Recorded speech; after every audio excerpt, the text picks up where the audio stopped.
আজকে আমাদের শেষ আলোচনা।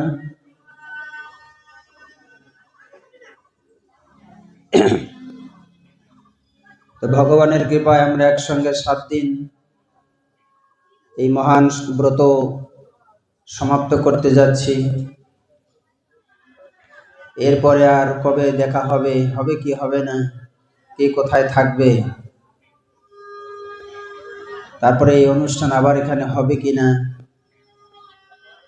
তো আজকে এই প্রোগ্রামের শেষ লগ্নে কতটুকু আপনাদেরকে ভগবত কথা শ্রবণের দ্বারা আনন্দ দিতে পারলাম আর কতটুকু পারলাম না। আমাদের এখানে কীর্তন টিম আসছে, 7 দিন ধরে আপনাদেরকে আনন্দ দিলেন। তো এই বিদায়ক্ষণে আপনাদের সকলের ঐকান্তিক সাহায্য সহানুভূতির মাধ্যমে এই অনুষ্ঠানটি অনুষ্ঠিত হলো। তো সকলের, সকল জীবের, সমস্ত ভক্তের যারা এই প্রোগ্রামে সার্বিক সহায়তা প্রদান করে সাহায্য করেছেন, তাই সকলের পারমার্থিক কল্যাণের জন্যে শ্রীমদ্ ভাগবতের চরণে প্রার্থনা করি সকলের যেন কল্যাণ হয়, প্রেম ভক্তি লাভ হয়, কৃষ্ণ কৃপা লাভ হয়। সকলে আমরা একবার হাত উঁচু করে বলবো ভগবানের কাছে, হরে কৃষ্ণ কৃষ্ণ কৃষ্ণ হরে হরে, হরে রাম রাম রাম হরে হরে। জয় জয় নিতাই গৌর প্রেমানন্দে, হরি হরি বল।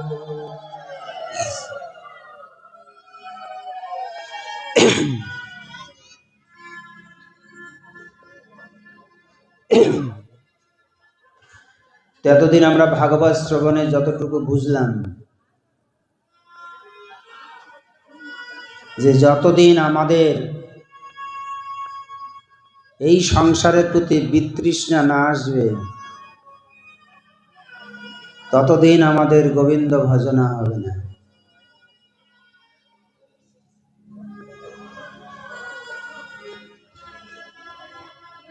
ধরুন, একদিকে অনেক ধন সম্পত্তি রাখা আছে, আর একদিকে আমার গোবিন্দ বসে আছে। কোনটা নেব, ধন নাকি গোবিন্দ? কোনটা চাই? যদি ধন চাইব, বিষয় চাইব, তাহলে গোবিন্দ পাব। তাই বিষয়ের জন্য গোবিন্দ নয়, ভগবান বিষয়কে বিষয় দিয়ে এই সংসার মায়ায় আবদ্ধ করে রাখবে। আর যারা গোবিন্দ চায়, তাদের এই সংসারের সমস্ত বিষয়াদি পরিত্যাগ করে ভগবানের শরণে যেতে হবে।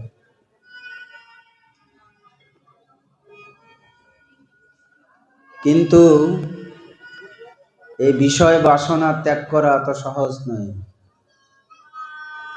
আমরা চাইলেও ছাড়তে পারবো না।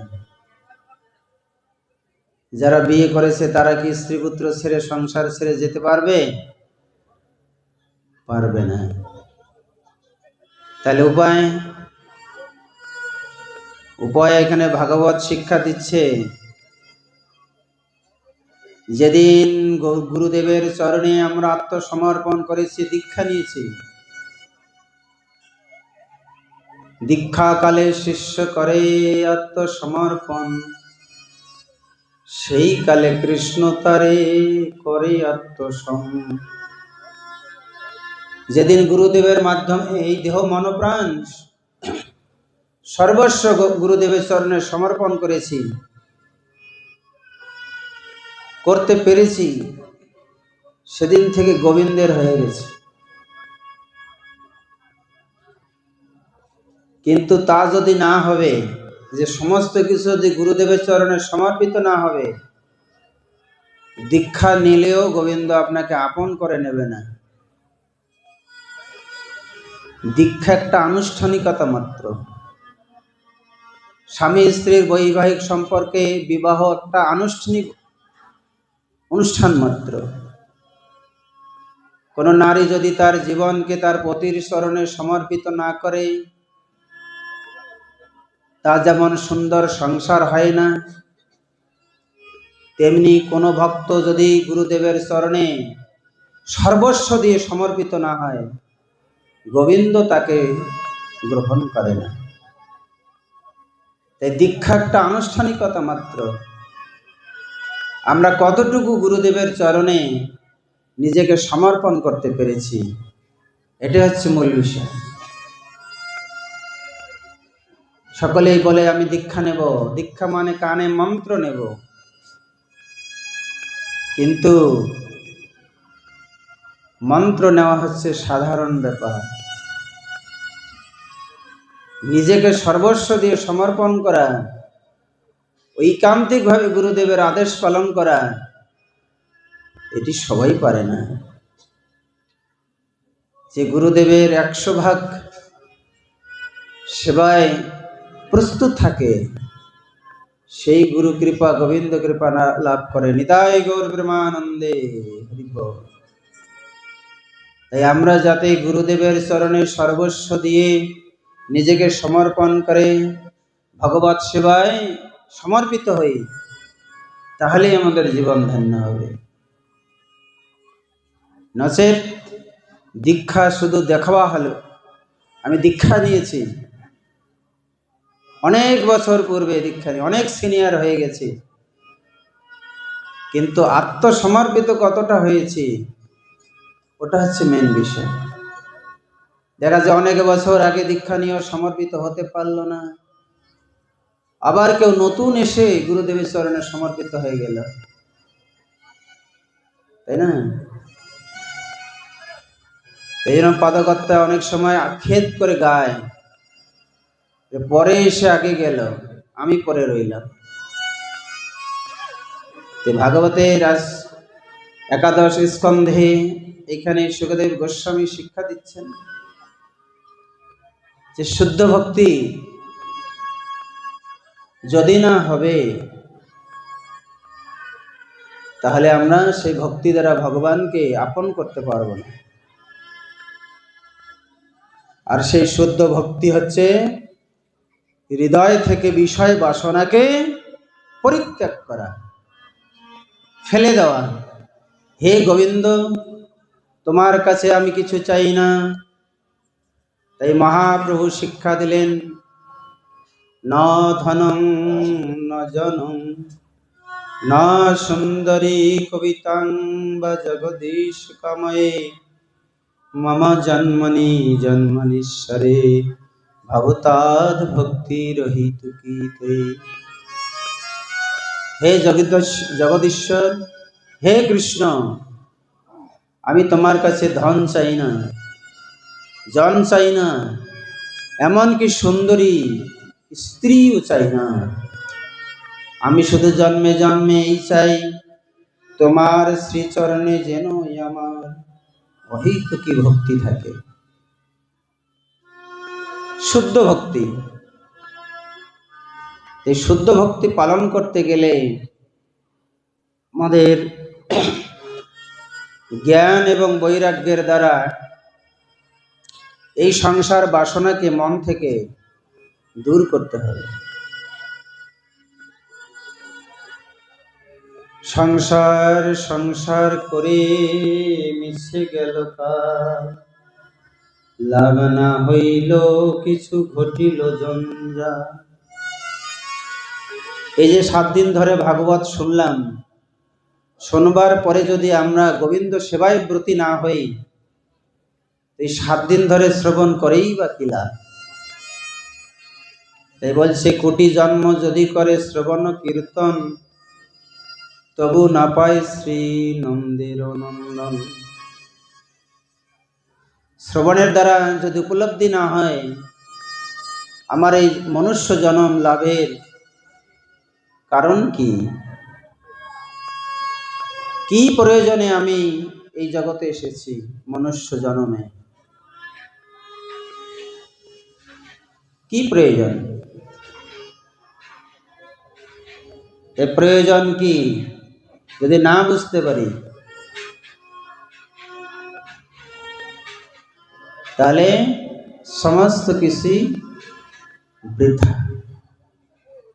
এই ভাগবতের একাদশ স্কন্ধে শুদ্ধ ভক্তি জ্ঞান এবং বৈরাগ্যের থেকে শ্রেয় সেই কথা বর্ণনা করেছেন।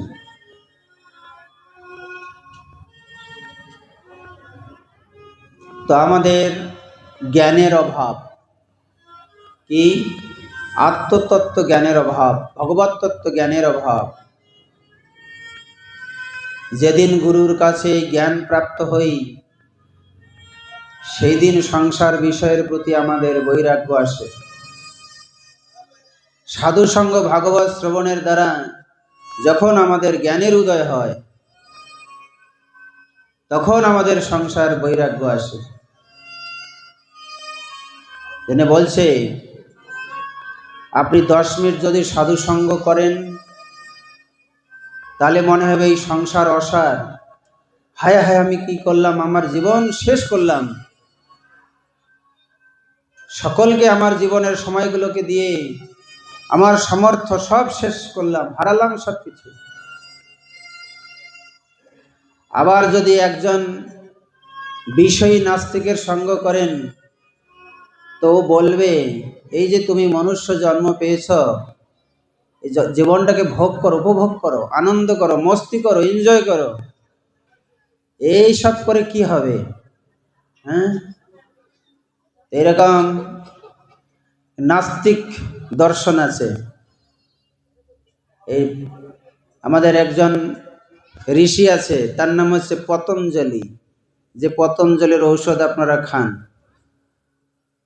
হ্যাঁ।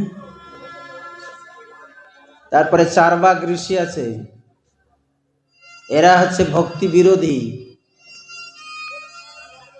তো এই চারবাক এরকম এক দর্শন দিয়েছে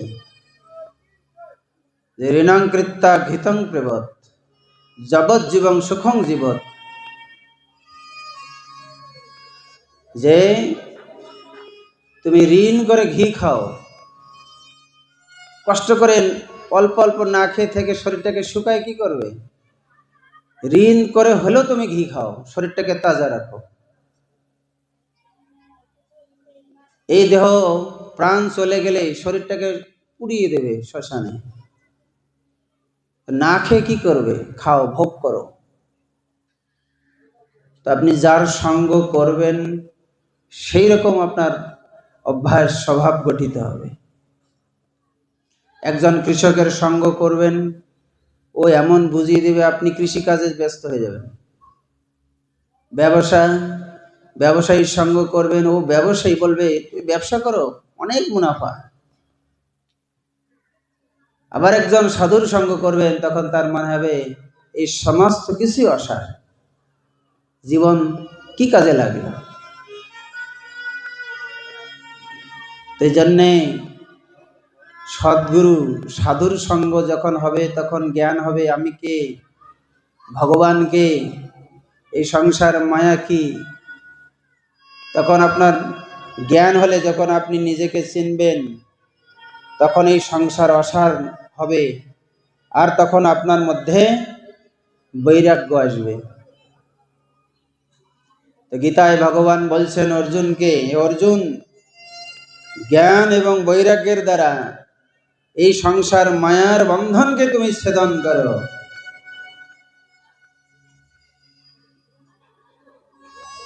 জ্ঞান এবং বৈরাগ্যকে বলা হয়েছে খড়গ বা তলোয়ার। এটাকে দিয়ে সংসার বন্ধনকে কাটো। যদি তুমি কাটতে না পারবে নিজে, তাহলে গুরুর সাহায্য গ্রহণ করো, কারো না কারো সাহায্য গ্রহণ করো। তো এক ব্যক্তি মানে একজন রাজা, তার এইরকম ইচ্ছা হলো ভাগবত শুনবে বলে। তখন রাজ্যে ঢোল পিটানো হলো যে কে এরকম সর্বশাস্ত্র বিশারদ পণ্ডিত আছে, রাজা ভাগবত কথা শুনবেন। তখন একজন বয়োবৃদ্ধ ব্রাহ্মণ সেখানে এলেন যে আমি মহারাজকে ভাগবত পাঠ শোনাবো। একদিন 2 দিন করে 3 মাস ভাগবত কথা শুনলেন। অবশেষে সেই পণ্ডিত বলছে, মহারাজ এই ভাগবত শ্রবণ করে আপনার কি উপলব্ধি হলো? আপনি তো কোনো কিছুই জিজ্ঞাসা করলেন না, প্রশ্ন করুন। তখন সেই ব্রাহ্মণ বলছেন, রাজা বলছেন যে আমার একটি প্রশ্ন, যে ভাগবত শ্রবণ করে পরীক্ষিত মহারাজ 7 দিনে ভগবত প্রাপ্তি হয়েছিলেন, সেই ভাগবত 3 মাস শ্রবণ করেও আমার কেন হৃদয়ে ভক্তি এলো না? আমার সেই কথা জানবার অভিপ্রায়। হে ব্রাহ্মণ, দয়া করে আমাকে এই একটি প্রশ্নের উত্তর দিন। তখন পণ্ডিত মশাই উত্তর না দিয়ে চুপ করে রইলেন। ঠিকই তো, প্রশ্ন করতে বলে তো আমি এখন বিপদে পড়ে গেলাম, কি উত্তর দেব? এই আমি যদি উত্তর দেই তার যদি মনোপুত না হয়, আবার এই আলোচনা যদি অন্য পণ্ডিত আবার খণ্ডন করে, তাহলে তো আমার মান সম্মান চলে যাবে।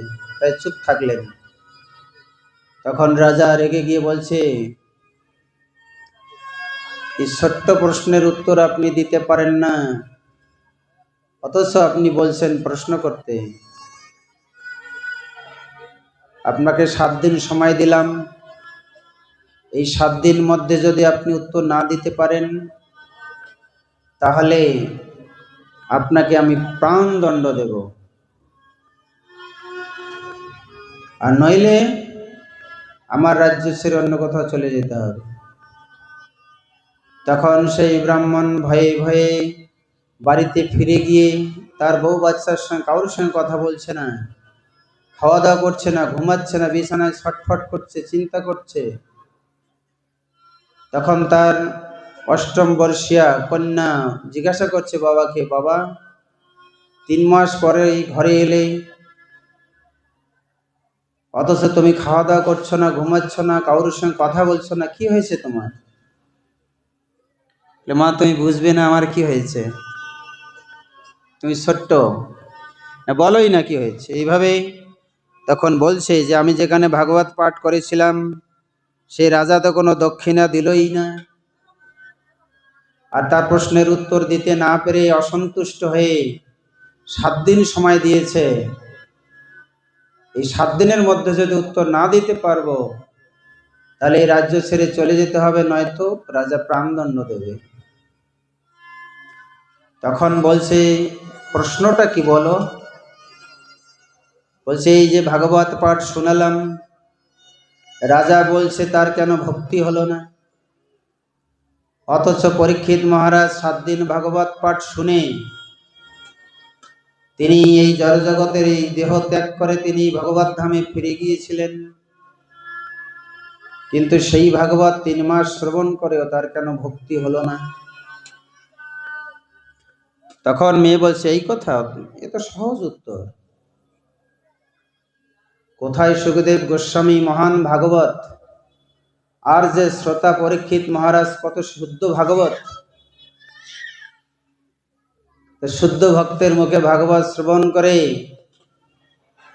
পরীক্ষিত মহারাজ উদ্ধার হয়েছিলেন। কিন্তু বাবা তুমি তো সংসার বন্ধনে আবদ্ধ,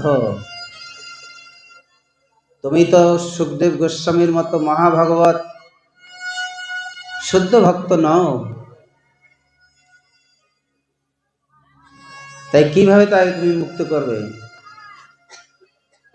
একজন ব্যক্তি যদি হাত পা বাঁধা থাকে, সেই ব্যক্তি অন্য কাউকে মুক্ত করতে পারে না। তো তুমি তো সংসার মায়ে আবদ্ধ, কি করে আর একটা আবদ্ধ ব্যক্তিকে মুক্ত করতে পারো? তাই তোমার দ্বারা রাজার কোনো কিছুই হবে না। তুমি কাল সকালে আমাকে নিয়ে যাও, আমি গিয়ে উত্তর দেব। মেয়েকে নিয়ে পরের দিন সকালবেলা যথাসময়ে সেখানে যখন ব্রাহ্মণ উপস্থিত হলেন, তখন রাজসভা শুরু হয়ে গেছে। যখন মহারাজ দেখলেন যে ব্রাহ্মণ এসে গেছে,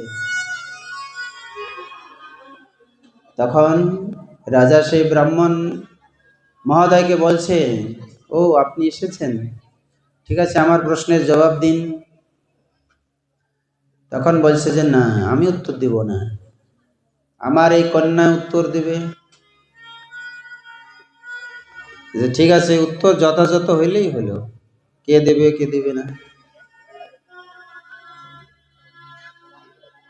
তখন কন্যা শর্ত দিলেন, রাজা আমার কাছ থেকে প্রশ্নের উত্তর পেতে গেলে আমার একটা শর্ত মানতে হবে। যে শর্ত কি? যে আমাকে 2টা রশি লাগবে, মোটা মোটা। তো রশি নিয়ে আসা হলো। তখন সেনাপতিকে বলা হলো, একটা রশি দিয়ে ওই সিংহাসনে রাজাকে শক্ত করে বাঁধুন, আর একটা রশি দিয়ে আমাকে এই খুঁটির সাথে বাঁধুন। বাঁধা হয়ে গেলে তখন ওই বালিকা হাত জোর করে রাজাকে বলছে, হে রাজা, হে প্রজাবৎসল, আপনার সম্মুখে আপনার সেনাপতি আমাকে খুঁটির সঙ্গে বেঁধে রেখেছে। তা আপনি তো এই রাজ্যের সর্বময় ক্ষমতার অধিকারী, ইচ্ছা করলে কাউকে বাঁচাতে পারেন, আবার কাউকে মারতেও পারেন। আপনি তো আমার পিতার প্রাণদণ্ড দেবেন বলে ঘোষণা দিয়েছেন। তো দয়া করে আপনি নিজে এসে আমার এই বন্ধন খুলে দেন। রাজা বলছে, বিপদ, কি বলো তুমি? আমি তো নিজেই বাধা, এখানে এই সিংহাসনে আমাকে বাধা হয়েছে, আমি তো নিজেই, আমার হাত পা বাধা, আমি কি করে তোমাকে খুলবো? তখন সেই মেয়েটি বলছে, আমার পিতাকে যে প্রশ্ন আপনি করেছেন যে 3 মাস ভাগবত শ্রবণ করে কেন ভক্তি হলো না, যে ভাগবত শ্রবণ করে পরীক্ষিত উদ্ধার হয়ে গিয়েছিলেন, এইটি হচ্ছে আপনার প্রশ্নের উত্তর। কি সুখদেব গোস্বামী হচ্ছে মুক্ত, সংসার থেকে মুক্ত হয়ে তিনি সন্ন্যাস হয়েছেন। জন্মাবার পরেই মাতৃগর্ভ থেকে বেরিয়ে তিনি সন্ন্যাসে চলে গেছেন। আর আমার বাবা একজন সংসার বিষয়ী, সে নিজেই সংসার বন্ধনে আবদ্ধ, সে কি করে আপনাকে মুক্ত করবে? করতে পারবে না। তার সেই জন্যে 3 মাস ভাগবত শ্রবণ করেও আপনার ভক্তির উদয় হয়নি। তো এইভাবে রাজার প্রশ্নের উত্তর দিয়ে তার পিতাকে বিপদ মুক্ত করলেন। এই প্রভুপাদ সিদ্ধান্ত দিয়েছেন এবং ভগবান শ্রীকৃষ্ণ গীতায় বর্ণনা করছেন যে যদি আত্মতত্ত্ব জ্ঞান লাভ করতে হয় তাহলে তত্ত্বদর্শী গুরুর সন্ধান করো, তার শরণাগত হও। তিনি তোমার হৃদয়ের অন্ধকার দূর করবেন, জ্ঞান প্রদান করবেন। যে জ্ঞানের দ্বারা আমরা বুঝতে পারবো আমি কে, আমি কেন এই সংসারে এসেছি, আমার কর্তব্য কি, মৃত্যুর পর আমি কোথায় যাব, এই সমস্ত প্রশ্ন হৃদয়ে জাগবে যে আমার কি গতি হবে, কি আমাকে এই ভবসাগর পার করবে। এই সমস্ত প্রশ্নের সমাধান গুরুদেব আপনার হৃদয় থেকে অন্ধকার দূর করে জ্ঞানের আলোকবর্তিকা প্রদান করবেন। তখন আপনার এই সংসারকে বিষবয় বলে মনে হবে। কবে আপনি ছাড়বেন? এইরকম যখন বৈরাগ্য আসবে, তখনই আপনার সংসার সম্পর্ক ছিন্ন করার বাসনা মনে জাগবে।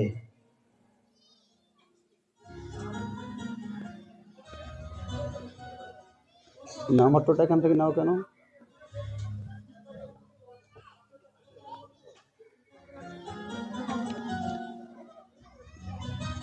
এই জন্যে পদকর্তা খেদ করে বলছেন, হরি হরি বিফলে জনম গোয়াইন। তখন এই উপলব্ধি হবে যে হায়, আমার এই জন্মে গোবিন্দ ভজনা হলো না, আমার কি গতি হবে। তো এই বৈরাগ্য যার এসেছে সেই ব্যক্তি হরিভজন করতে পারবে নিষ্ঠা করে, তা না হলে হরিভজন হবে না। ভজন হচ্ছে ভজ ধাতু ইক্তিন প্রত্যয়, যোগেশ এই শব্দ সম্পন্ন হয়েছে। ভজন, ভজ মানে সেবা, নিষ্ঠা করে ভগবানের সেবায় যুক্ত হইতে। বাল্য সেবা করব, সকালে ঘুম থেকে উঠে মঙ্গল আরতি করব, ভগবানকে জাগাবো, সেবায় যুক্ত হতে হবে। অনেক রাত করে ঘুমাবো, অনেক বেলা করে উঠবো, এটা মনুষ্য জীবন নয়, এটা হচ্ছে পশু জীবন। দেখবেন অনেক রাত করে হিংস্র জন্তু জানোয়ার শিকার করে খাওয়া দাওয়া করে ঘুমিয়ে পড়ে, পরের দিন বেলা দুপুর বেলা উঠে ঘুম থেকে। এখন মানুষ অনেক রাত অবধি জেগে থাকে, খাওয়া দাওয়া করে, ঘুমায় না, পরের দিন সকালবেলা অনেক বেলা করে উঠে। এটা মনুষ্য জীবন নয়, এটা হচ্ছে পশু জীবন, পাশবিক জীবন। মানুষ হয়েও আমরা পশুবৎ জীবন যাপন করছি। ভগবান দিনটা কাজকর্মের জন্য, খাওয়া দাওয়ার জন্য দিয়েছে, রাতটা শোয়ার জন্য, ঘুমানোর জন্য। কিন্তু আমরা এটা উল্টা করে দিয়েছি, দিনে ঘুমাই, রাতে খাওয়া দাওয়া করি, ঘুরি, জেগে থাকি। স্বাস্থ্য বিজ্ঞান বলছে রাত 10টা থেকে ভোর 4টার সময় হচ্ছে ঘুমানোর জন্য নির্দিষ্ট সময়। এই সময় না ঘুমিয়ে মানুষ জেগে জেগে থাকে, গল্প করে, খাওয়া দাওয়া করে, ঘোরাঘুরি করে, দিনের বেলা ঘুমায়। এটি হচ্ছে পাশবিক জীবন। পাশবিক মানে পশুর মতো জীবন। এইভাবেই আমাদের জীবন চলছে। তাই যারা ভজন করবেন তারা যথাসময়ে শুয়ে পড়বেন, সকালবেলা উঠে গোবিন্দের সেবা করবেন, নাম করবেন, আপনি তাড়াতাড়ি ভগবত ভক্তিতে এগিয়ে যাবেন। নিতাই গৌর প্রেমানন্দে, হরি বল। গীতায় ভগবান বলছেন, যারা ভজন সাধন করতে চায় তাকে অবশ্যই ভোরবেলা উঠতে হবে, ভোরে, ব্রহ্ম মুহূর্তে। কারণ এই সময় মানুষ ঘুমিয়ে থাকে। যারা বিষয়াসক্ত মানুষ তারা গভীর নিদ্রায় থাকে, আর যারা ভগবানের ভক্ত তারা এই সময় ভগবানকে প্রার্থনা করে, ডাকে, নাম ভজন করে, ভগবানের সেবা করে। চতুর ব্যক্তি এই সময় কখনোই ঘুমিয়ে থাকবে না। তাই যদি আপনি ভজন করতে চান, আপনার সময়কে, সময় জ্ঞান সম্বন্ধে আপনাকে সচেতন হতে হবে।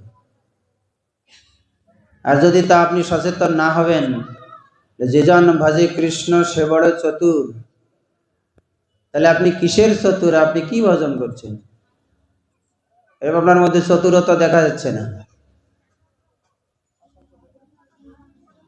তাই জন্য সকালে ঘুম থেকে উঠে ভগবানকে বাল্য সেবা করুন, মঙ্গলারতি করুন, নাম জপ করুন, তুলসী সেবা করুন। দেখবেন আপনি এক নির্মল আনন্দ অন্তরে লাভ করছেন, এবং আপনার শরীরও ভালো থাকবে, সংসারও সুখময় হবে। যে মা সূর্য উদয়ের পরে ঘুম থেকে উঠে সেই পরিবারে কোনোদিন শান্তি থাকতে পারে না, সুখ থাকতে পারে না, এটা অনাচার। এমনকি ভাগবতে বর্ণনা করা হয়েছে দিনের বেলা ঘুমানো, এটাও সংসার নিজের শরীরের জন্য ভালো নয়, কারণ এই সময় কর্মব্যস্ত থাকতে হবে, সংসার প্রতিপালন করতে হবে। এইভাবে আমাদের জীবন যাত্রাকে এগিয়ে নিয়ে যেতে হবে যদি আমরা সঠিকভাবে কৃষ্ণ ভজন করতে চাই। এই জন্যে ভক্ত সঙ্গের মাধ্যমে আমাদেরকে ধীরে ধীরে অভ্যাস যোগে আসতে হবে। এখন শীতকাল চলে গেল, গরম পড়ে গেছে, তাই না? এখন তো আর শীতের কষ্ট নাই, আছে? যে শীতের কালে লেপটা মনে হয়েছিল কত আপন, ওর থেকে আপন আর কেউ ছিল না, তাই না? লেপ কম্বলের এত ভালোবাসা ছিল, গরমকালে আর এই ভালোবাসা থাকবে না, লেপ কম্বল কোথায় থাকবে, তাই না? আবার যখন শীত আসবে তখন আবার লাগবে, তখন আবার আপন হয়ে যাবে। এই জগতে কেউই দীর্ঘকাল আপন হয় না, চিরকাল কেউ আপন হয় না। দেখবেন চিরকাল শীতের সময় মনে হয়েছিল যে গরমটাই যেন ভালো, আবার এই গরমকাল পড়ে গেছে, এই জায়গায় আবার ফ্যান চলছে পাশে। তো ভগবান শ্রীকৃষ্ণ বলছেন শত্রু চ মিত্রে তথা মনপমানয়া শীতষ্ণ সুখ দুঃখ ক্ষমি আগমা পাইন তাং তিতিক্ষ ভারত। হে ভারত, হে অর্জুন, এই শত্রু মিত্র মান অপমান শীত উষ্ণ জীবনে এগুলো চলবেই, তুমি সমস্ত কিছু সহ্য করো। কখনো কেউ অপমান করবে, কখন কেউ সম্মান দেবে, এগুলো তুমি দুঃখী হয়েও না।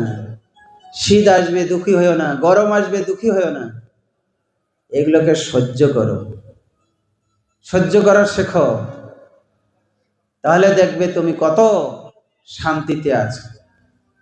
কেউ একটা কটু কথা বলে দিল, মনটা এত পীড়িত হয়ে গেল, এত দুঃখ, এত হার্টে লেগে গেল ব্যথা, মানে শরীরে আঘাত করার চেয়েতে ওই কথার আঘাত এত লাগলো, আহা, চোখের জল অশ্রু ধারা মানে বন্যার ধারায় বহিত হচ্ছে, কিছুতে মানছে, তাই না? তাই ব্যথা লাগে সব থেকে বেশি প্রিয়জন যদি কটু কথা বলে, যে সব থেকে কাছে, যাকে আপনি খুবই ভালোবাসেন, তার একটা কথায় আপনার প্রাণে বিসর্জন দেওয়ার ইচ্ছা হতে পারে, যে ওকে আমি এত ভালোবাসি আর আমাকে এরকম বলল, আর বেঁচে থাকবো না, মরার ইচ্ছা হতে পারে।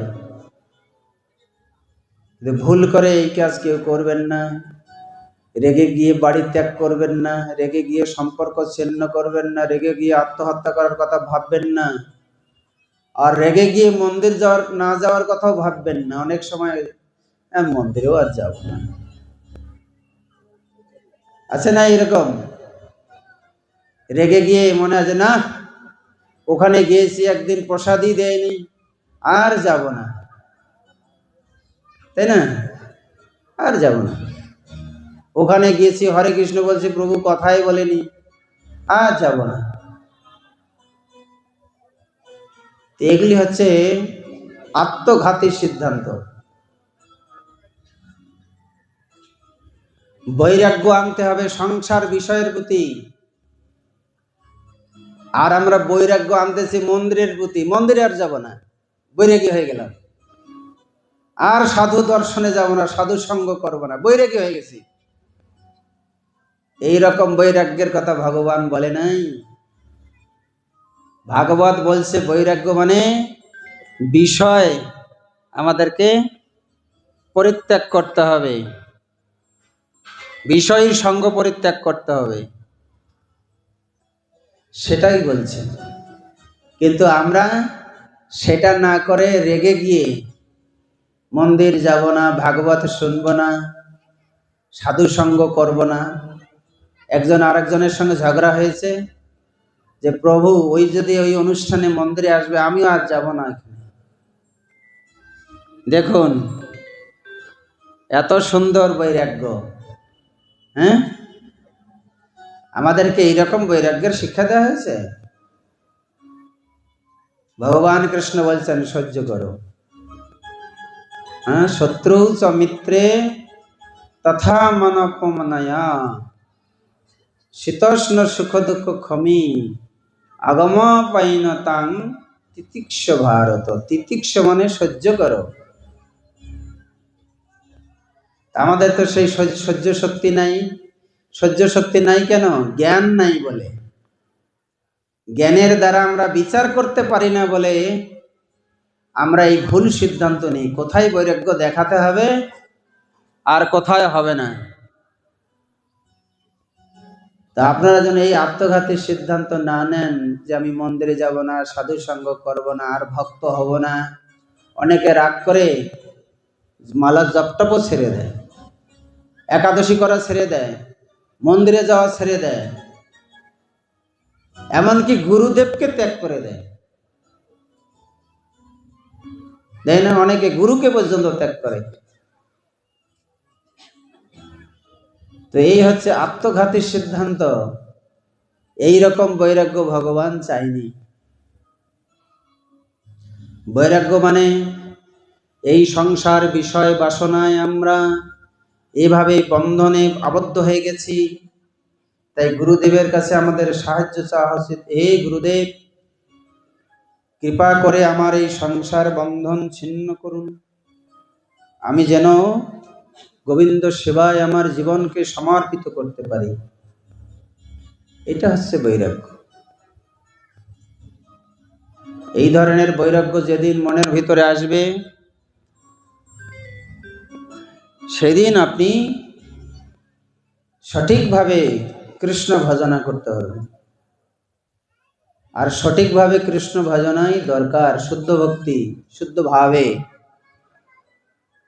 হরে কৃষ্ণ কৃষ্ণ কৃষ্ণ হরে হরে, হরে রাম রাম রাম হরে হরে। এই জন্য ভাগবতী বর্ণনা করেছেন বর্ণাশ্রম ধর্মের কথা।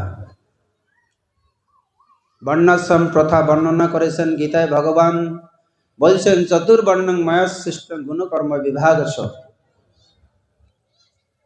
যে অর্জুন, আমি 4টি বর্ণ এবং 4টি আশ্রম সৃষ্টি করেছি। ওখানে গীতাতে শুধু সূত্র ছিল, কিন্তু ভাগবত এখানে বর্ণনা করে দিয়েছেন যে আপনার জীবনটাকে 4 ভাগে বিভক্ত করে আপনার ব্রহ্মচর্য জীবন কীরকম হবে, আপনার গৃহস্থ জীবন কেমন হবে, আপনার সংসার জীবন থেকে অবসর নিয়ে বানপ্রস্থ জীবন কীরকম হবে, এবং আপনার জীবনের শেষ সন্ন্যাস জীবন কীরকম হবে, সমস্ত কিছু বর্ণনা করেছে। যদি কোনো ব্যক্তি ব্রহ্মচর্য পালন করার পরেও সংসার বিষয়ে সংসার করার ইচ্ছা জাগে, তাহলে তিনি ধর্মপত্নী গ্রহণ করে সংসার করতে পারেন। স্ত্রী পতি অনুগত হবে, পতির সেবায় সহায়তা করবে, তাকে বলা হয় ধর্মপত্নী। আবার যারা পতির অনুগত না হয়ে নিজের স্বাধীন মতো চলতে চায়, পত্নীর নামটার সঙ্গে একটু উল্টাপাল্টা করলে আরেকটা অর্থ হয়ে যাচ্ছে। কিরকম? পয়ে একার দিলে কি হবে? কি হবে আমি বলবো না, আপনারা বলছেন। তখন আপনারা বলবেন প্রভু আবার এই শব্দ উচ্চারণ করলো ভাগবত পাঠে বসে। আমি এই শব্দ উচ্চারণ করব না। তাহলে অনুগত হয়ে ভগবত ভক্তি যুক্ত সেবায় যদি আমরা সেটাকে এগিয়ে নিই তাহলে হবে ধর্মপত্নী। কিন্তু তা যদি না হবে, ভোগবিলাসে মত্ত হয়ে যাবে, আমাকে শপিং করাতে নিয়ে যাও, আমাকে মার্কেটে নিয়ে যাও, আমাকে এই দাও ওই দাও, যখন বলবে মন্দিরে চলো, যে না সিনেমা হলে চলো, মানে উল্টা। তাহলে পয়েতে ইকার দিতে হবে। এটা ভালো? হ্যাঁ কি না? নিশ্চয় না। এই জন্য মায়েরা, যদি আপনি বুদ্ধিমানী হবেন, ভজন করবেন, আপনি নিজে যেটা ভজন করবেন সেটা তো আপনার থাকবে, আর আপনার পতি যদি ভজন করে তার অর্ধেক ভাগ আপনি পাবেন। কিন্তু আমরা কিসে খুশি হই? যে আমার পতির অনেক ধন ঐশ্বর্য থাকবে, অনেকে বাড়ি ঘর থাকবে, অনেক অর্থের মালিক হবে, তাহলে আমি সুখী হব। তো এই সুখী হচ্ছে অল্প দিনের, 50, 60, 70 বছর, তারপরে। কিন্তু আপনার স্বামী যদি কৃষ্ণ ধনে ধনী হয়, কৃষ্ণ ভজন করে, তাহলে তাকে যদি আপনি সহায়তা করেন, তাহলে আপনি অনন্তকাল ধনী থাকবেন। সেটা ভালো না এটা ভালো? তাই আপনার পতিকে কৃষ্ণ সেবায় ব্রতী করুন, একটু সেবা করুন। যখন ঘরে ফিরে আসবে তাকে একটু যত্ন করুন, তাকে একটু বলুন তুলসী তলায় একটু মন্দিরে প্রণাম করতে, ভগবানের নাম জপ করতে, তারপরে রন্ধন করে আপনি সেবা দান করুন। তারপরে সকালে ঘুমিয়ে পড়ে সকালবেলা উঠুন। মায়েদের আগে উঠতে হবে, পতির ঘুম থেকে আগে উঠতে হবে আপনাকে, পতির পরে নয়। যে স্ত্রী পতির পরে ঘুম থেকে উঠে, ও সংসার সামলাতে পারবে না। ঘুমানোর সময় পরে ঘুমাতে হবে, আবার জাগার সময় আগে জাগতে হবে। আমি কি ভুল বলছি নাকি? হ্যাঁ কি না? মনে হয় ভুল বলছি, ভালো লাগতেছে না কথাগুলো। আমি ভুল বললাম? হতে পারে আপনার বিরুদ্ধে বলতেছি। আপনারা এরকমই করেন তো নাকি এর ব্যতিক্রম করেন? আপনি পতিকে ঘুম থেকে উঠান না পতি আপনাকে উঠায়? পার্টিকুলার আমি কাউকে কাছে জানতে চাচ্ছি না। যদি এরকম হয় তাহলে এগুলো আপনার সংশোধন করতে হবে। আর অবশ্যই সূর্য উদয়ের আগে আপনাকে ঘুম থেকে উঠতে হবে। যে নারী সূর্য উদয়ের পরে ঘুম থেকে উঠে, সেই গৃহেতে লক্ষ্মী বাস করে না। আপনি যতই লক্ষ্মী দেবীর পূজা করেন, আপনার ঘরে ধন ঐশ্বর্য থাকবেই না। লক্ষ্মীকে পেতে গেলে আপনাকে আগে লক্ষ্মী হতে হবে, আপনাকে অনাচার ছাড়তে হবে আগে। আর এই মায়েরা যদি পতিভক্তি পরায়ণা, কৃষ্ণ ভক্তি পরায়ণা হয়, সেই মায়ের গর্ভে আসবে এমন এক সন্তান যারা হবে কৃষ্ণ ভক্ত, যাদের আদর্শে বড় হয়ে তারা সেই মা বাবার দায়িত্ব নেবে, বার্ধক্যকালে আপনাকে সেবা করবে, আর না হলে আপনাকে ওই বৃদ্ধাশ্রমে যেতে হবে, রেডি থাকবেন। আর নয় তো এমন চাকরি দূরে গিয়ে করবে, আপনি ঘরে মরে পড়ে আছেন। সেজন্যে আপনি নিজে ভক্তি করুন এবং আপনার পরিবারের সকলকে কৃষ্ণ ভক্তি শিক্ষা দান করুন, তাহলে এইভাবে জগতে মঙ্গল বয়ে আনবে। তো এই জন্যে ধীরে ধীরে ভাগবতে যে পদ্ধতি দেওয়া আছে, বর্ণাশ্রম প্রথা, ভাগবতের 11 স্কন্ধের 18 অধ্যায়ে বর্ণাশ্রম ধর্মের বর্ণনা করা হয়েছে।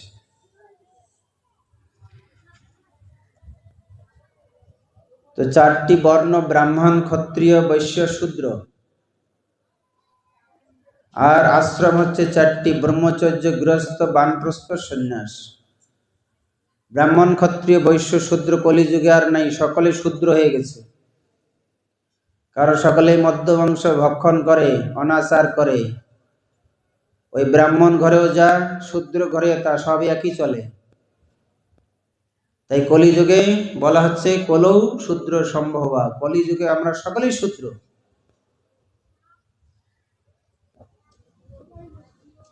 চারটা আশ্রম নেই, একটা আশ্রম শুধু আছে, গৃহস্থ। বিবাহ করে সংসার, ছেলে মেয়ে জন্ম দিল, গৃহস্থ। ব্রহ্মচর্য, বানপ্রস্থ, সন্ন্যাস, এই তিনটি আশ্রম লুপ্ত হয়ে গেছে, নাই। বিবাহের পূর্বে 1 থেকে 25 বছর পর্যন্ত ব্রহ্মচর্য জীবন। এই সময়ে গুরুর অধীনে থেকে, শিক্ষা গুরুর অধীনে থেকে শিক্ষা লাভ করতে হবে। এই সময় মাতা পিতাকে চরিত্র গঠনের জন্য সন্তানকে শিক্ষা দিতে হবে, আদর্শ চরিত্রবান। তারপরে উপযুক্ত পাত্রের হাতে কন্যা দান করতে হবে, আর পুত্রের জন্য উপযুক্ত বৌমা নিয়ে আসতে হবে। তখন তারা সুন্দরভাবে গৃহস্থ জীবন পালন করবে, তারা সন্তান উৎপাদন করবে, সুসন্তান। সেই সমস্ত কথা ভাগবতে বর্ণনা করা আছে। এবং গৃহস্থ জীবনে সকলের সেবা করতে হবে। মাতা পিতা, ভাই বোন, বন্ধু, স্ত্রী, পুত্র, গৃহপালিত পশু, প্রতিবেশী, আত্মীয় স্বজন, সাধু, বৈষ্ণব, ব্রাহ্মণ, এই গৃহস্থ জীবনে সকলের সেবা করতে হবে। এই জন্য গৃহস্থ জীবন বড় দায়িত্বপূর্ণ, সকলকে খুশি করতে হবে। কিন্তু এই কলিযুগে যারা গৃহস্থ, ভাগবত বলছে এরা গৃহস্থ নয়, এরা হচ্ছে গৃহমেধি। আর কলিযুগে সব উল্টা হয়ে যাবে। আগের দিনে সাধু মহাত্মারা গৃহস্থের বাড়িতে গিয়ে দান গ্রহণ করত। ভাগবত বলছে কলিযুগে গৃহস্থরাই সন্ন্যাসীর কাছে হাত পাতবে। সেটা শুরু হয়ে গেছে। মাঝে মাঝে কিছু লোক গিয়ে আমাকে বলে, প্রভু আমার কন্যা দান করতে হবে, একটু কিছু সাহায্য দেন। আমি যে ভাগবতের কথা ভুলে গেছি।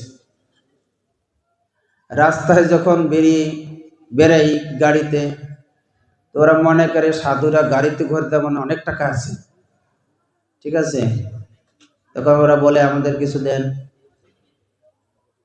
বা চান্দা ধরে। ওরা জানে না কলিযুগের প্রভাবে গৃহস্থ হয়ে যাবে নির্ধন। কারণ লক্ষ্মী অনাচারের কারণে গৃহস্থের ঘরে থাকবে না, সেই গৃহেতে সুখ শান্তি থাকবে না। যে গৃহস্থ সদাচারী হবে সেই গৃহেতে লক্ষ্মী নিত্য বাস করবে। এই জন্য অনাচার ছাড়তে হবে আমাদেরকে। এই অনাচার বলতে অনেক কিছু অনাচার আছে। জন্য আমাদের রবিবারে ক্লাস হয় অফিসে, ভক্তদেরকে প্র্যাকটিক্যালি ওদেরকে ট্রেনিং করা হয় যে ভক্তি জীবন কিভাবে ওরা পালন করবে। তো এত অল্প সময় এত কিছু তো বর্ণনা করা যায় না। তো গৃহস্থ জীবন, আদর্শ গৃহস্থ জীবন আমাদের প্রতিপালন করতে হবে। আদর্শ গৃহী কিভাবে হওয়া যায় সেই কথা ভাগবতে বর্ণনা করেছে। আদর্শ গৃহী, এই জন্য নরোত্তম দাস ঠাকুর বলছেন যে আদর্শ গৃহী কৃষ্ণ ভক্ত, সে গৃহে থেকে কৃষ্ণ লাভ করতে পারে, তাকে সন্ন্যাস নিয়ে বনে যেতে হবে না। গৃহটাকে আশ্রমে পরিণত করো। যেদিন গৃহেতে ভজন দেখি, গৃহেতে গোলক ভাই, চরণ সিধু দেখিয়া গঙ্গা শুকনা সীমা পায়। শুদ্ধ ভকত চরণ রেণু ভজন অনুকূল।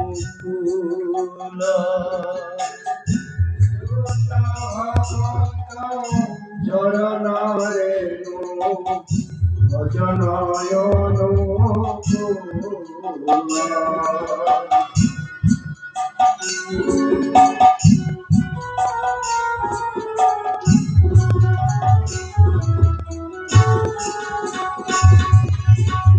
শুদ্ধ ভকত চরণ রেণু ভজন অনুকূল। শুদ্ধ ভকত চরণ রেণু ভজন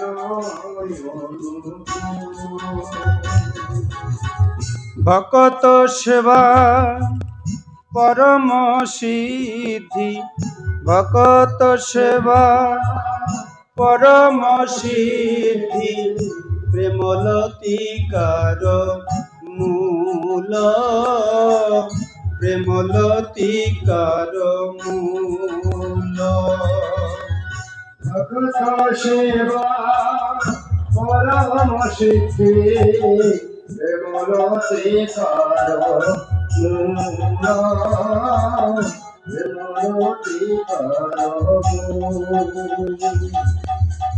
শুদ্ধ ভকত চরণ রেণু ভজন অনুকূল।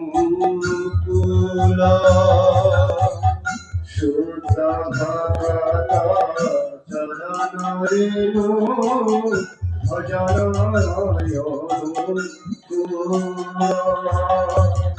মাধব তিথি ভক্তি জননী যতনে পালন করি, যতনে পালন করি। মাধব তিথি ভক্তি জননী যতনে পালন করি, যতনে পালন করি। কৃষ্ণ বসতি বসতি বলি পরম আদরে বরি, পরম আদরে বরি। কৃষ্ণ বসতি বসতি বলি পরম আদরে বরি,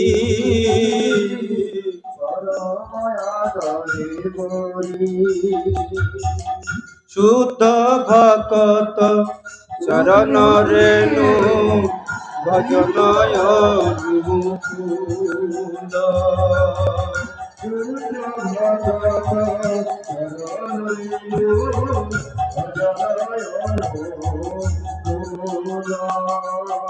ভকত সেবা পরম সিদ্ধি, ভকত সেবা পরম সিদ্ধি, প্রেমলতিকার মূল।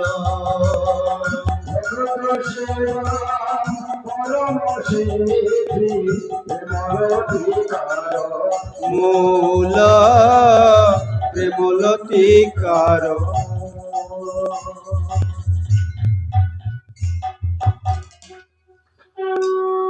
এই গৃহস্থ জীবনে গৃহেতে ভক্ত সেবা করতে হবে। শুধু গৃহী হয়ে গেলাম, নিজের ছেলে মেয়ে নিয়ে খাওয়া দাওয়া করছি, মস্তি করছি, কিন্তু আপনারা দেখেন গৃহেতে বৈষ্ণব সেবা হয়?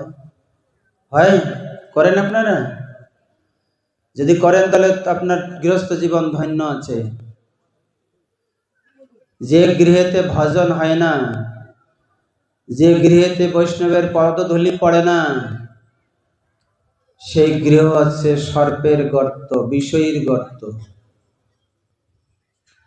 সেই গৃহ হচ্ছে সর্পের গর্ত, সেখানে সর্প বাস করে।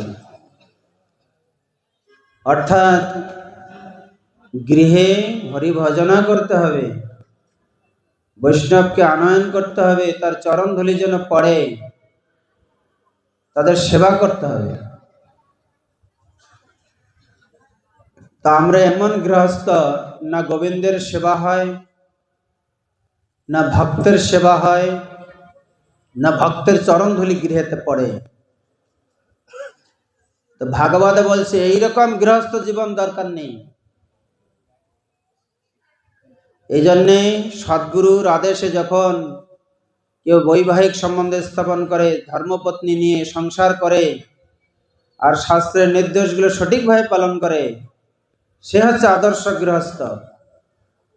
আর সেই ভগবানের কৃপা লাভ করার অধিকারী, যার গৃহেতে গোবিন্দ নিত্য বাস করে, তার সেবা গ্রহণ করে। নিতাই গৌর প্রেমানন্দে, হরি হরি বল।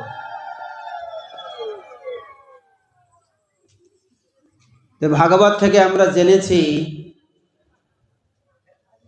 যে গোবিন্দ আমার ওই আগে বৃষাসুরকে হত্যা করে গোহত্যা পাপ করেছিল।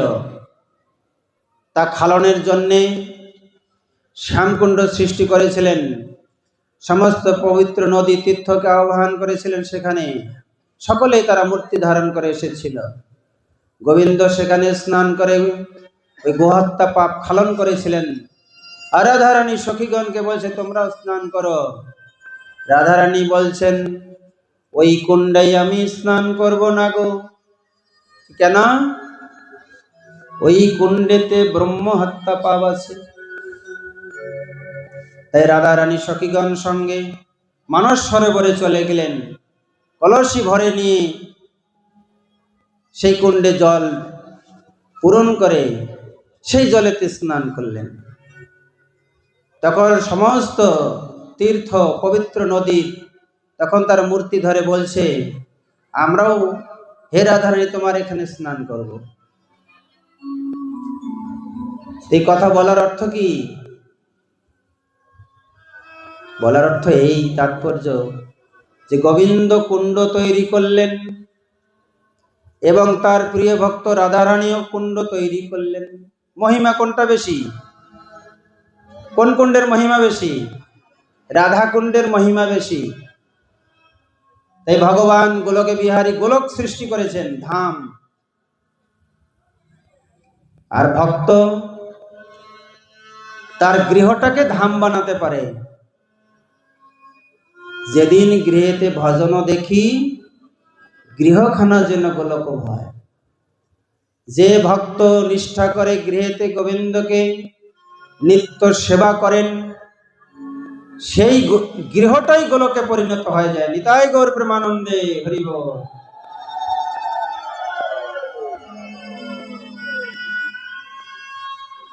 রাধারানী যদি কুণ্ড তৈরি করতে পারে,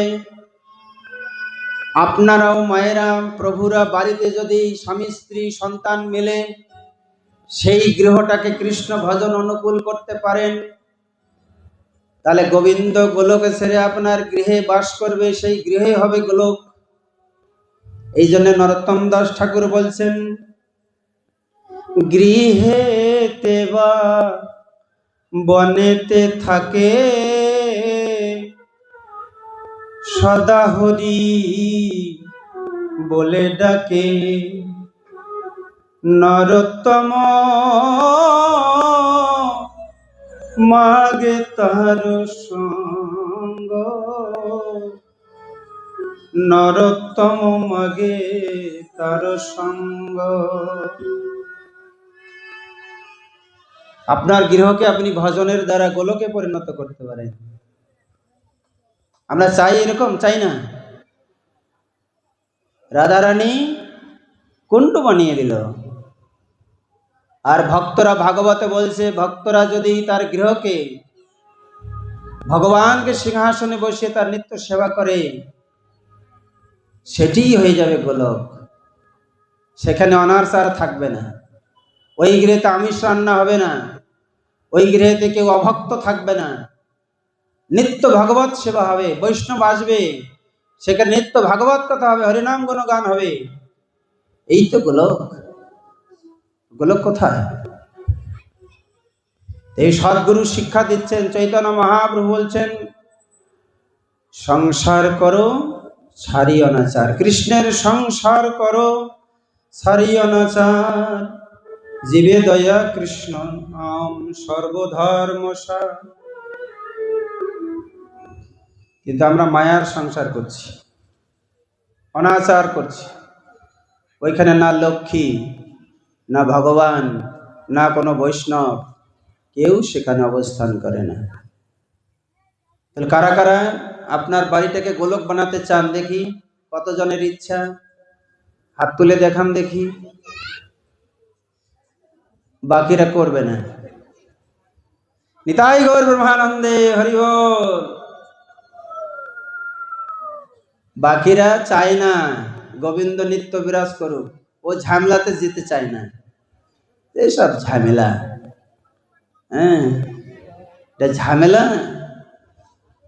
যারা ঝামেলা মনে করবে তারা জমের দ্বারা মামলা খাবে, মামলা। আর জমালে খাটবে কামলা, ঠিক আছে? ওখানে জমের দণ্ড ভোগ করবে, জম মামলা চুকিয়ে দেবে, ঠিক আছে? কতকাল যে নরকে গিয়ে যন্ত্রণা ভোগ করতে হবে তার ঠিক নেই। তা আমরা কি গৃহকে যদি গোলক বানাতে পারি, গোলকে বৃন্দাবনে ভগবানের নিত্য ধামে চলে যাব। আর গৃহকে যদি ভজন অনুকূল না করতে পারি, সংসার মায়ার সংসার তৈরি করি, তাহলে সেই গৃহ থেকে চলে যাব নরকে। আমরা নরকে যেতে চাই? কারা কারা নরকে যেতে চায়? হাত তোলো দেখি। কেউ আছে নাকি? কে নরকে যেতে চায়? সঙ্গীতা মাতাজি, হ্যাঁ, নরকে যেতে চায়?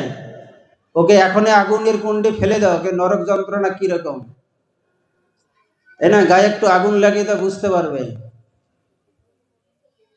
ও নরকে যেতে চায়, এখনই বলে ওরে বাপরে এইরকম নরক যন্ত্রণা।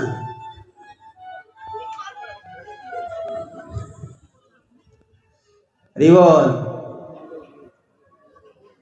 ভোগ কখন লাগবে রে? রেডি হয়নি?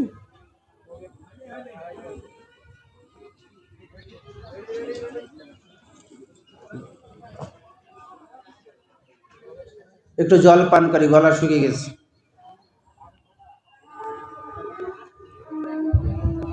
জয় জগদ্গুরু শিল প্রভুপাদ কি, ভাগবত মহাপুরাণ কি। একবার উচ্চস্বরে অনুধ্বনি হরি হরি।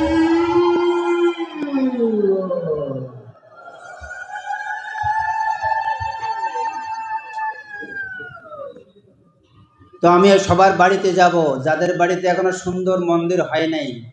হ্যাঁ, নিজের থাকার ঘরটা খুব সুন্দর, কিন্তু গোবিন্দের থাকার ঘর সুন্দর না, সিংহাসনও সুন্দর না।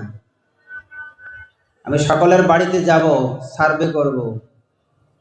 কারা কারা চায় আমি যাব? যে বাড়িটা দেখতে যাব, আপনার থাকার ঘর সুন্দর না গোবিন্দের থাকার ঘর সুন্দর? হ্যাঁ, গোবিন্দের থাকার ঘরটা সুন্দর করতে হবে, তাহলে গোবিন্দ দুঃখী হবে না।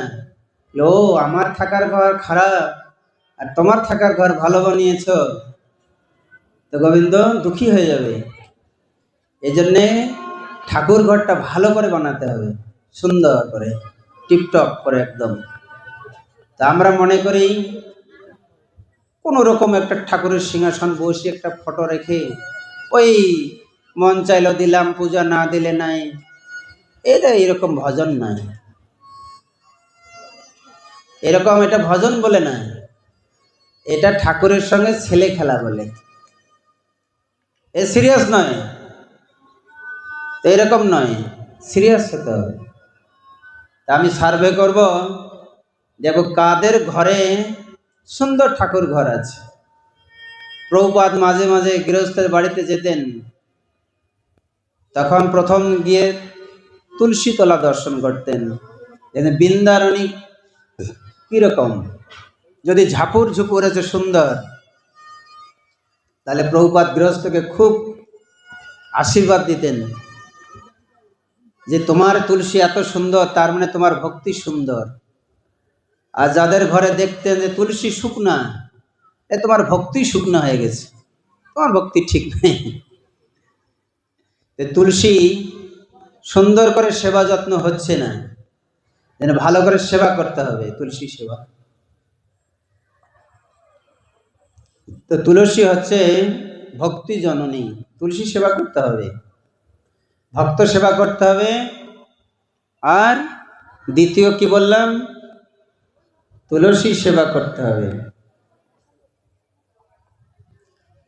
তুলসী সেবায় অনেক অপরাধ আছে, সেগুলি জানতে হবে। আর কি ভাবে তুলসী সেবা হয়, নামহট্ট বই আছে আপনাদের, এই নামহট্ট বইতে 9 প্রকার তুলসী সেবার কথা বলা আছে, এটা থেকে শিখে নেবেন। নামহট্ট বই নেবেন স্টল থেকে, এখানে 9 প্রকার তুলসী সেবার কথা বলা আছে। তাহলে গৃহস্থ জীবনে আমাদের গুরু বৈষ্ণবের সেবা করতে হবে। গতদিন বলেছিলাম, যখন দীক্ষা গ্রহণ করি সর্বস্ব গুরুচরণে সমর্পিত হয়ে যায়। গুরু গৃহে আসলে ওই ঘর থেকে যদি গুরু সেবা দেবেন, তাহলে গঙ্গা জলে গঙ্গা পূজা হয়ে গেল। মানে এখন থেকে যা কিছু সব গুরু দেবে। তাই 3 বাড়ি অন্তত মাধুকরী করে নিয়ে এসে গুরু সেবা করতে হবে, বৈষ্ণব সেবা। তাহলে আপনি কিছু করলেন। মাতা পিতা যখন গত হয় তখন 3 বাড়িতে ভিক্ষা করে নিয়ে আসে, কারণ সেখানেও বৈষ্ণব সেবা হয়। কিন্তু আমাদের অহংকার আছে না, আমরা ভিক্ষা করতে যেতে দ্বারে যেতে পারি না। তাই ভিক্ষা করলে কি হয়, তার উপলব্ধি হয় গৃহস্থের, এই যে আমি এত টাকা পয়সার মালিক, এত বাড়ি ঘরের মালিক হয়েছি। তখন ভিক্ষা করলে তার অহংকার দূর হয়, তার উপলব্ধি হয় কি, এগুলি গোবিন্দ আমাকে দিয়েছে, এগুলোর মালিক আমি নয়, এগুলো সমস্ত কিছুর মালিক হচ্ছে গোবিন্দ। তাই যে বৈষ্ণব সেবা, গুরু সেবা মাধুকরী করে এনে দেবে, তার অহংকার দূর হবে এবং তার উপলব্ধি হবে সমস্ত কিছুর মালিক হচ্ছে গোবিন্দ। অহংকার দূর হবে, কারণ অহংকারী ব্যক্তি কখনো কৃষ্ণ ভজন করতে পারবে না। এই জন্য অহংকার দূর করার জন্য গৃহস্থদের এই সমস্ত পদ্ধতি দেওয়া হয়েছে। আমি দিনহাটা একবার গিয়েছিলাম অনেক বছর পূর্বে, প্রোগ্রাম করে ওখানে মালা দিয়েছিলাম অনেককে। তো একদিনের দেখায় আমার মুখটা পরিচয় রাখতে পারেনি। কয়েক মাস পরে আমি ওই বাড়িতে গেছি বৃহস্পতিবার। আমি দরজা কড়া নাড়ছি, ভিতর থেকে বাড়ির মা বলছে, আজকে ভিক্ষা দিতে পারবো না, মাফ করে দেন। তা আমি তখন বলছি, মাতাজি একটু বাইরে আসুন, আমি ভিক্ষা নিতে আসিনি। তখন বাইরে এসে বলছে, প্রভু আপনি আসছেন, বসেন, ভিতরে বসেন, কি সেবা করব, কিভাবে সেবা করব, আমার হাতে একটু সেবা নেবেন না, কি সেবা নেবেন? তখন ফলমূল নিয়ে আসলো, চিরা নিয়ে আসলো, সেবা টেবা করে বলছে থাকেন, যে না আমাকে শিলিগুড়ি পৌঁছাতে হবে। তখন আমাকে জিজ্ঞাসা করছে, আপনার যাওয়ার ভাড়া আছে তো? তখন দক্ষিণা দিয়ে দিল ফেরার জন্যে। তখন আমি সেই মাকে বললাম, আজকে যে বৃহস্পতিবার, তাহলে তার কি হবে? প্রথমেই তো বলে দিয়েছিলেন যে আজকে ভিক্ষা দেব না। তখন সেই মা বলছে, সবই আপনার। যেদিন থেকে আপনার হাতে ওই মালা নিয়েছি, আপনাকে মনে মনে গুরু স্বীকার করেছি, তো আমি এবং এই সংসার আপনার চরণে সমর্পণ করে দিয়েছি, সব কিছুই আপনার। নিতাই গৌর প্রেমানন্দে, হরি বল।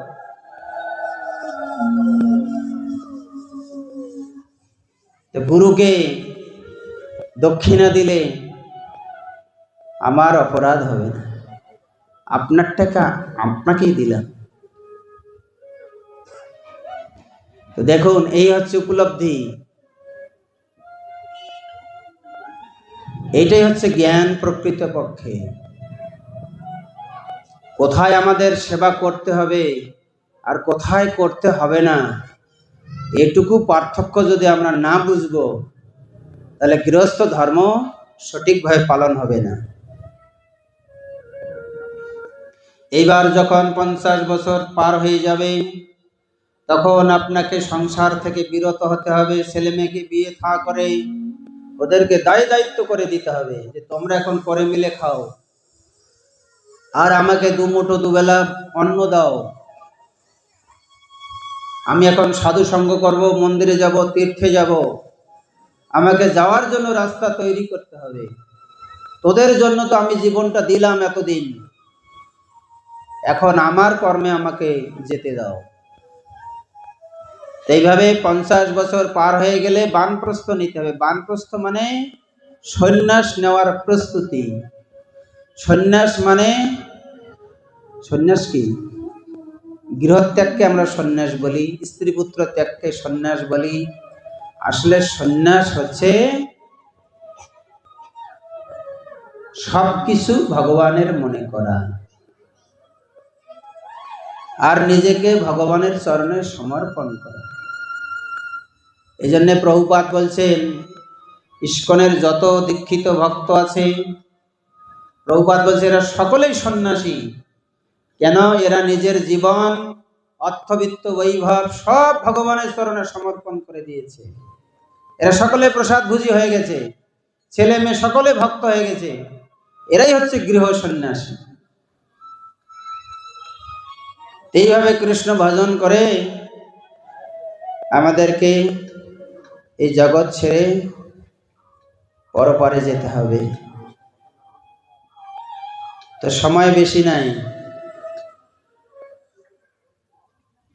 আমাদের সময় বেশি নাই। সময় আছে? হ্যাঁ, আপনি জানেন আপনি কত সময় জগতে থাকবেন? কতদিন আর বাঁচবেন? গ্যারান্টি নিয়ে আসছেন নাকি? আর কতদিন বাঁচবেন, কখন যাব ঠিক নেই। তাই এই আশায় বসে না থেকে যে আরো আমি অনেক বছর বাঁচবো, এই আশায় না থেকে এই সামনে রাখা ফটোগুলির দিকে তাকান। এই সামনে যারা এই জগৎ ছেড়ে চলে গেছে, এই ফটোগুলির দিকে তাকান। আমরা ভাবতে পারিনি তারা চলে যাবে। যারা এই দেবকী নন্দন ভক্তি বৃক্ষের সদস্য ছিল, তারা হঠাৎ চলে গেছে, কেউ বুঝতে পারেনি। ভক্তিবিনোদ ঠাকুর বলছেন, জীবন নিত্য জনহ সার, তাতে নাহানাবিধ বিপদ ভার। নমস্কার করি যত্ন তুমি থাকো আপন কাজে। এরা চলে গেছে, এরা নিজেরাও বুঝতে পারেনি যে এত তাড়াতাড়ি বিদায় হতে হবে। তো এটাই ভক্তিবিনোদ ঠাকুর বলছেন, জীবন অনিত্য জনহ সার, তাহে নানাবিধ বিপদ ভার। নামাশ্রয় করি যতনে তুমি থাকো আপন কাজে। হরে কৃষ্ণ কৃষ্ণ কৃষ্ণ হরে হরে, হরে রাম রাম রাম হরে হরে। ভোগ লাগলো কেন? ভোগ রেডি হয়ে গেছে তো, ভোগ আরতি হবে, ভোগ রেডি হচ্ছে।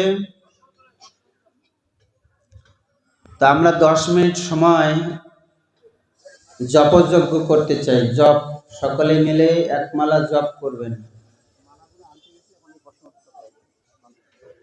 আর এর পরের বছর এখানে আর ভাগবত হবে কিনা, এই জায়গাটার মধ্যে বিল্ডিং হয়ে যাবে, আশপাশে কোথাও জায়গা নাই যে ভাগবত হবে, তাই না? এখানে না স্কুলের মাঠ আছে, না ক্লাবের মাঠ আছে, কিছু নাই, ফাঁকা জায়গা, সব ঘর বাড়ি হয়ে যাবে। তার মানে বুঝছেন ভাগবত এখানে আর হওয়ার চান্স নাই। আছে যারা এখানে বিল্ডিং বানাবে, ফ্ল্যাট বানাবে, তারা যদি মনে করে তারা করতে পারে, তাই না? তো একাদশীর দিন আমি যখন সকালবেলায় দিকে এলাম, আমার মনের ভিতরে কষ্ট হলো যে জায়গাটাতে ফ্লাড হয়ে গেলে এখানে আর আমরা ইচ্ছা থাকলেও ভাগবত করতে পারবো না। তো এই বছর নিয়ে 11 বছর এইখানে হলো, তাই আমি মনে করলাম এই জায়গাটার একটা স্মৃতি আমরা রেখে যাব। কি স্মৃতি?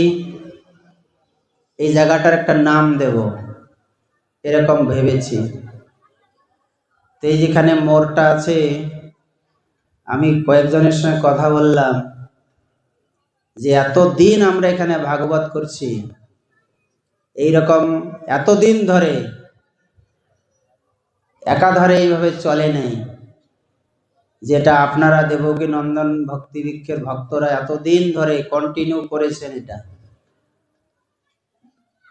তো এই জন্যে এই স্মৃতি রক্ষার জন্যে জায়গাটার নাম দেব আমরা কি কি নাম দেব? ভাগবত মোড়। নিতাই গৌর প্রেমানন্দে।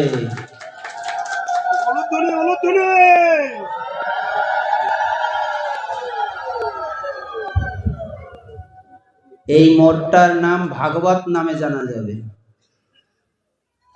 আমরা কেউ থাকবো না, পরবর্তী প্রজন্ম মনে করবে যে এখানে ভাগবত হয়েছিল, তাই জায়গার নাম হয়ে গেছে ভাগবত মোড়। নিতাই গৌর প্রেমানন্দে।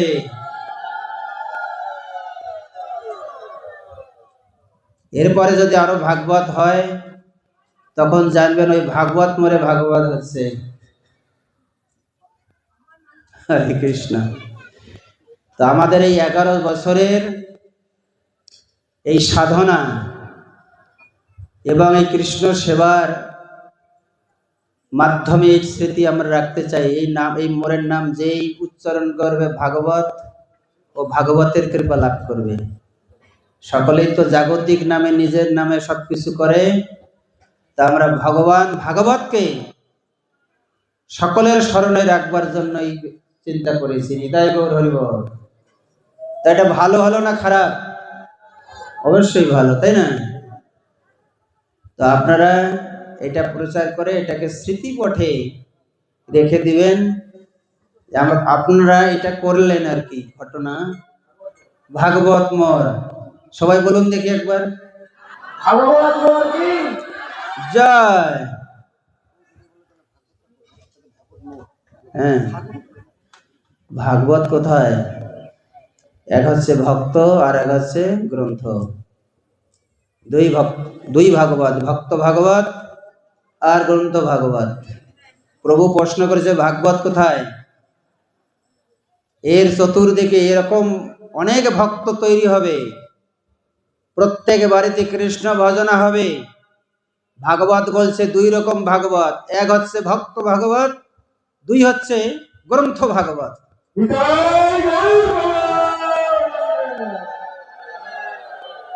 আশপাশে এত ভক্ত হবে, সকলেই আপনারা প্রত্যেকেই বাড়িতে ভজন শুরু করুন, তখন আপনাদেরকে দেখতে আসবে যে কত ভক্ত তৈরি হয়েছে। ভক্ত ভাগবত আপনারা চান কিনা বলেন? গৃহেতে গোলক হোক। তাহলে আমি সার্ভে করব, সকলের বাড়িতে যাব, ঠিক আছে? আপনারা শুরু করুন। হরে কৃষ্ণ কৃষ্ণ কৃষ্ণ হরে হরে, হরে রাম রাম রাম হরে হরে। তার 2টো পয়েন্ট বলি। সেটা হচ্ছে এই বানপ্রস্থ জীবন, অর্থাৎ সংসার জীবন থেকে অবসর, স্বামী স্ত্রীর সম্পর্কে, দৈহিক সম্পর্কের বিরতি, তার স্বামী স্ত্রী উভয় মিলে কৃষ্ণ ভজনে যুক্ত থাকবে। এরপরে যখন তারা নিজেকে নিয়ন্ত্রণ করবে, ইন্দ্রিয় নিয়ন্ত্রণ করতে পারবে, তখন সম্পূর্ণরূপে ভগবানের চরণে শরণাগত হবে। এটাকে বলা হয় সন্ন্যাস। আপনাকে গৃহ ছেড়ে যেতে হবে না। ছেলে মেয়ে ভক্ত হবে, ওরা দুবেলা প্রসাদ দেবে, আর আপনি বাকি জীবনটা ভগবানের সেবা করবেন, ভগবানের নাম গুণগান করবেন, ভক্ত সঙ্গ করবেন, ভগবানের নাম প্রচার করবেন, বাকি জীবনটা ভগবানের শরণাগত হয়ে থাকবেন। এইভাবে আমাদের জীবনকে অতিবাহিত করার জন্য ভাগবত নির্দেশ দিচ্ছে। তো আমি এখানে রাখছি, এখন প্রশ্নোত্তর হবে, তারপরে আমরা জপ করব।